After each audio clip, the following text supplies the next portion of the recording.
ನಮಸ್ಕಾರ. ಅಸ್ಲಂ ಪಾಷಾ ಅಂತ ಮೇಡಮ್. ನಮ್ಗೆ 2 ವರ್ಷ ಮುಂಚೆ ಒಂದ್ ಸ್ವಲ್ಪ ನಾಲಿಗೆ ಮೇಲೆ ಉಳ್ಳೆ ಬತ್ತು, ಚೆಕಪ್ ಮಾಡಿಸಿದ್ರು ಮೇಡಮ್. ಎಲ್ಲ ನಾರ್ಮಲ್ ಬತ್ತು.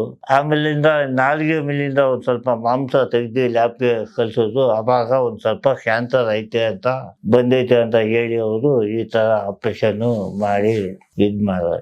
ಇವಾಗ ತಿರ್ಗಾ ಇಲ್ಲಿ ಬಂದೈತೆ ಅಂತ ಹೇಳ್ತಾವ್ರು ಮೇಡಮ್. ಆಪರೇಷನ್ ಮಾಡ್ಬೇಕು ಅಂತ ಅವ್ರೆ, ಇಲ್ಲ ಅಂದ್ರೆ ಕೀಮೋ ತಗೊಳ್ಳಿ ಅಂತ ಅವ್ರೆ. ನಾನು ಮೇಡಮ್ ಆಪರೇಷನ್ ಮಾಡ್ಸೋಕು ಬೇಡ, ಕೀಮೋ ಮಾಡ್ಸೋದು ಬೇಡ, ಎಷ್ಟ್ ದಿನ ಐತೀನಿ ಅಷ್ಟ್ ದಿನ ಇದ್ಬಿಡಮ್ಮ ಅಂತ ಇದ್ದೆ ಮೇಡಮ್. ನಾನು ಡ್ರಿಂಕ್ಸು ಸ್ಮೋಕು ಏನೂ ಇಲ್ಲ ಮೇಡಮ್. ಇಮ್ಮಲ್ಲೂ ಬಾಳ ತಿಂತಾ ಇದೆ. ಇವಾಗ ನಿಮ್ದು ಆಸ್ಪತ್ರೆದು ಸ್ವಲ್ಪ ಗೊತ್ತಾಯ್ತಲ್ಲ, ಈ ಮೆಡಿಸಿನ್ ತಗೊಂಡು ನೋಡಮ್ಮ ಅಂತ.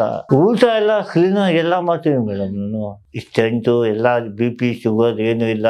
ನೋವು ಅಂದ್ರೆ ಮೇಡಮ್ ಅದು ಒಂದ್ ಸ್ವಲ್ಪ ಇದು ಮಾಂಸ ತೆಗೆದಲ್ಲ, ಇದು ಒಂದ್ ಸ್ವಲ್ಪ ಓಪನ್ ಆಗಲ್ಲ.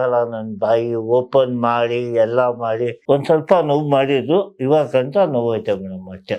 ಒಂದ್ ಸ್ವಲ್ಪ ಅಲ್ಲಿ ಕಿತ್ತಾಕೋದಲ್ಲ, ಒಂದ್ ಸ್ವಲ್ಪ ಮಾತಾಡಕ್ಕೆ ಇದಾಯ್ತದೆ ಮೇಡಮ್ ಅಷ್ಟೇ. ಮೇಡಮ್ ಕಂಡೀಷನ್ ಎಲ್ಲ ಚೆನ್ನಾಗೈತೆ. ಮಾಡಿ ನೋಡಮ್ಮ ಮೇಡಮ್, ಬಿಸಿದೆಲ್ಲ